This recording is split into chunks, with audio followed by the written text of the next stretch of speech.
ആദ്യം മുതലേ വീഡിയോ കാണാറുണ്ട്. അപ്പോഴൊക്കെ കാണാൻ സുന്ദരിയായിരുന്നു. ഇപ്പോൾ വളരെ മാറി. അങ്ങനെ പറഞ്ഞ് നിന്നെ ഞാൻ എടുത്തു കളഞ്ഞു. എടാ എടാ കൊന്ത, സൗന്ദര്യം ആസ്വദിക്കാൻ കഴിയാത്തവന് എൻ്റെ ഈ സുന്ദരമായ കുട്ടിത്തം തോന്നുന്ന മുഖം കണ്ടിട്ട് നീ പറയുന്നു പണ്ട് ഞാൻ സുന്ദരിയായിരുന്നു, ഇപ്പം സുന്ദരിയല്ലെന്ന്. അതുകൊണ്ട് നിന്നെ എടുത്ത് ഞാൻ കളഞ്ഞു. ഇത്രയും സുന്ദരിയായ ഒരു യുവതിയെ കണ്ടിട്ട് എൻ്റെ മുഖത്ത് നോക്കി നിനക്ക് എങ്ങനെ ഇത് പറയാനുള്ള ധൈര്യം ഉണ്ടായി? എടുത്തു കളഞ്ഞു. അപ്പം അവൻ പുറത്ത് കിടക്കട്ടെ. അവൻ ഈ സൗന്ദര്യം ആസ്വദിക്കാനുള്ള കഴിവില്ല. അല്ലെങ്കിൽ നിങ്ങൾ തന്നെ ഒന്ന് ആലോചിച്ച് നോക്കി. ഇത്രയും കുട്ടിത്തം തോന്നുന്ന മുഖം കണ്ടിട്ട് പറയാം പണ്ട് സുന്ദരിയായിരുന്നു, ഇപ്പോൾ സുന്ദരിയല്ലെന്ന്.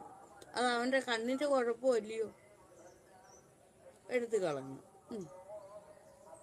എൻ്റെ സുന്ദരമായ മുഖം കണ്ടിട്ട് അവൻ എനിക്ക് മാനസിക വിഷമം ഉണ്ടാക്കാനായിട്ട് അങ്ങനെ എഴുതി വെച്ച് അവനെ എടുത്തു കളഞ്ഞു.